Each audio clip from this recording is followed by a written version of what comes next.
Growing up in Chicago, you can ask anybody who grew up in the early 2000s the two best snacks that any kid can have during that time were the original hot crunchy curls and the white ice and honey bun. Hands down, two of the best. Ooh. Delicioso. I had a third. And there's a reason why I had a third. It's a reason why that one is in my heart forever.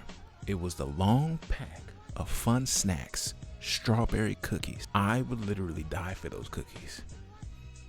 Almost did. Here's the story how. I was the type of high schooler that liked to go out a lot.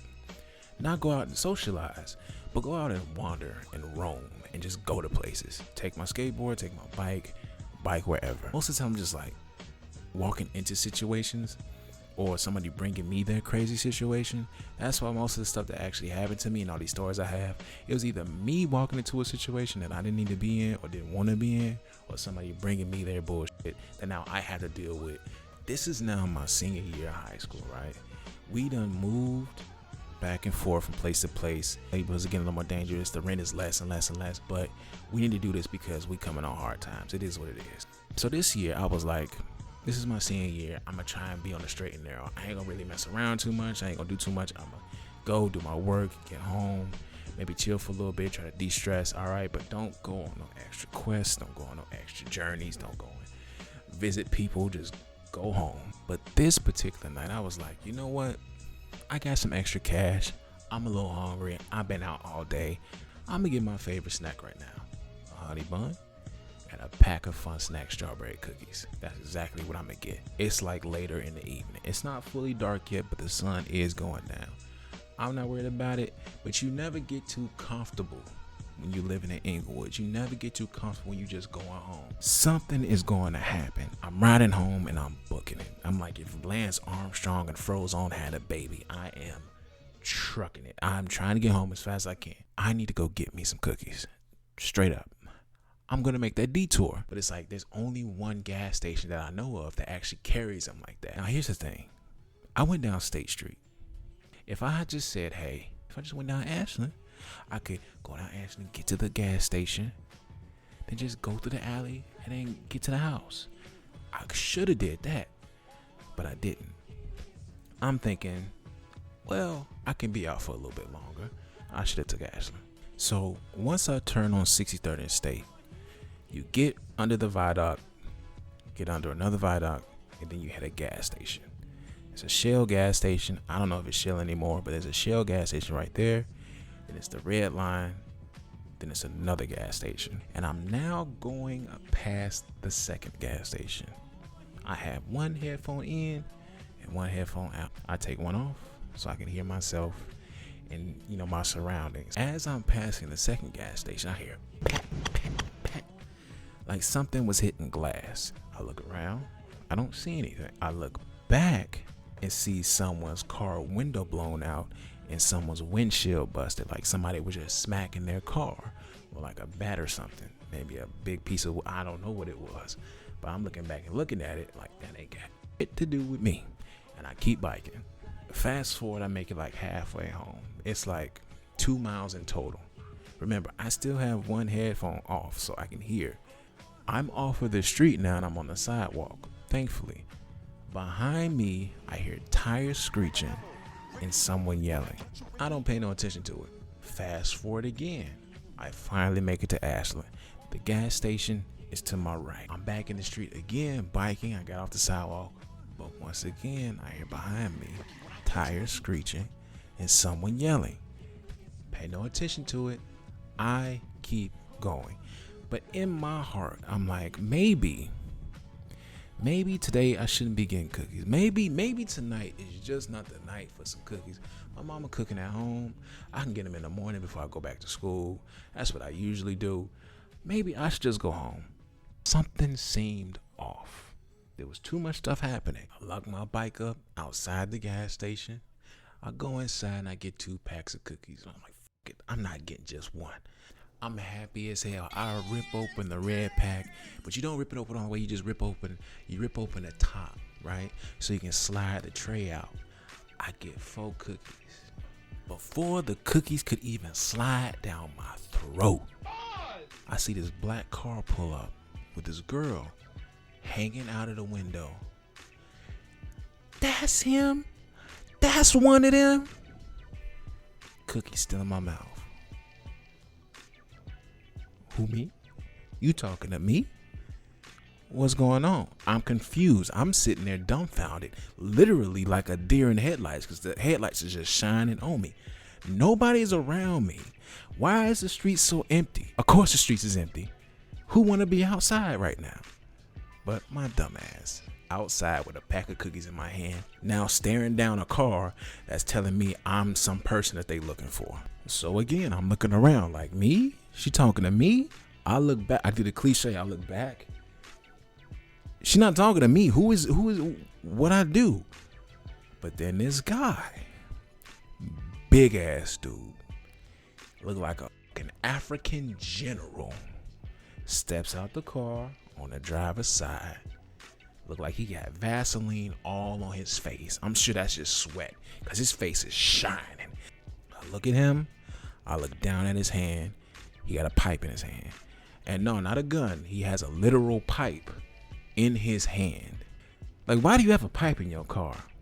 You just randomly at 6, 7 at night gonna fix somebody plumbing or some shit? I could understand a bat.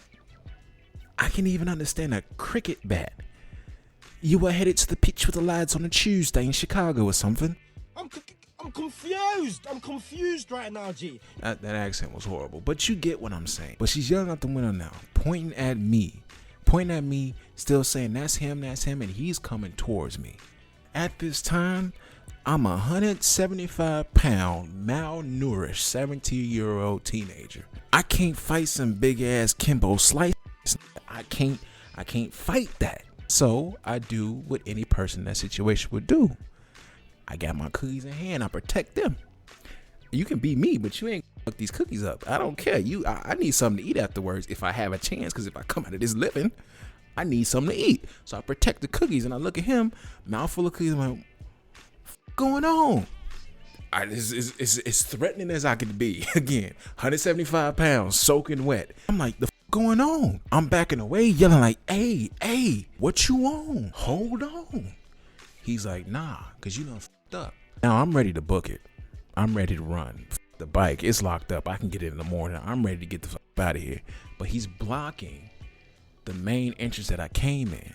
So the only way I can get out is if I run past him to the other side or hop over the gate. But I still have to run past him and the car. But he starts asking me questions. He's like, who the other boys you were with? Huh? So now I'm just looking at him like, bro, who are you?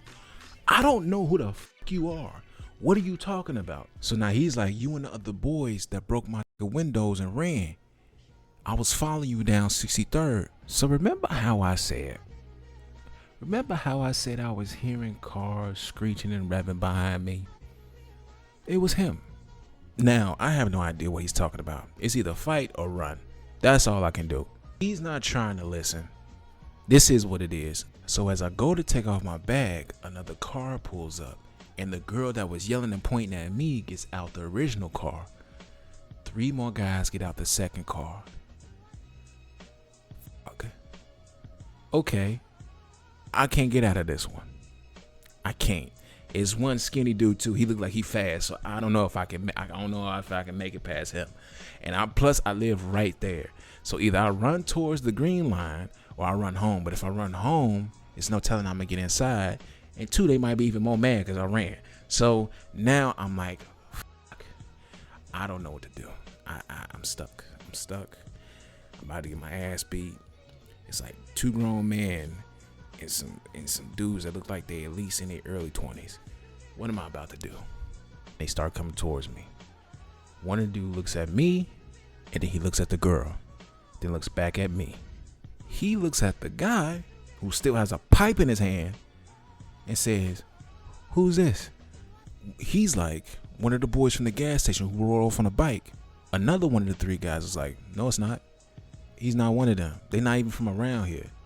So they didn't live in the area that I was living in. They probably was from some other area near the gas station. Now I'm like, what? What are you telling me? I almost got my ass beat on accident? You drop $2 on accident. You miss the bus on accident. You get somebody pregnant on accident. You don't bludgeon a man on accident. So one of the three guys pulls Mr. Plumber Man to the side and he lays down in detail what actually happened. So apparently, one of the three guys had an issue with these high school kids. There's a high school not too far from where I'm talking about. I ain't gonna say the name of the high school, but it's not too far from where I'm talking about. Apparently, those three kids were messing with his nephew. While at the gas station, some of the boys ended up coming to the gas station, of course, get something to eat. Something happened in between them showing up and the uncle being there that ended up with a car having his window smashed and his windshield busted in. The girl who was pointing me out was in the car while it happened. They called for this wannabe Mario ass dude to come and help. She gets in his car so she can point out who the boys were while they were driving around. Somehow she saw me and said, "That's him," and they ended up following me. I don't know what mix-up happened to where they were driving and they kept losing me, but maybe it's because I went from the sidewalk to the street and back to from the street to the side. I don't know what it was, but she pointed me out as soon as she saw me. So I'm standing there. I finally finished the cookies that's in my mouth. This didn't take long. They all talking and they all turn to look at me. Second guy from the second car walks over to me and says, "G, my fault." 3 words. "G, my fault." He's like, "We had some issues with some people. We thought you was one of them. We didn't even mean to f with you." Word for word. I remember those words because they burned in my mind. Thinking, I don't know what to say. I'm stuck, speechless. So I grab my bag and I walk over to my bike.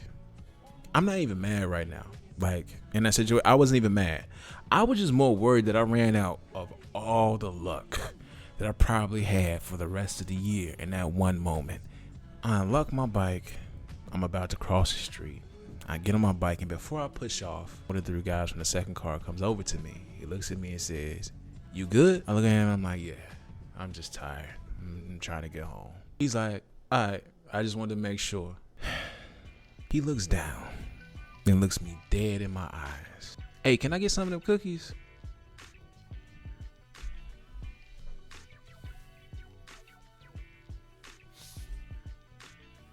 I appreciate y'all watching. I do. I appreciate y'all watching. This is one of the many, many weird stories I have from growing up in Chicago. And I hope you enjoyed it. I post weekly on this channel. And on top of that, I do post reactions and some vlogging. So make sure you check those out if you have the time. Please like and subscribe. I do appreciate it. If you can, please like and subscribe. But until next time, this has been my story. Peace.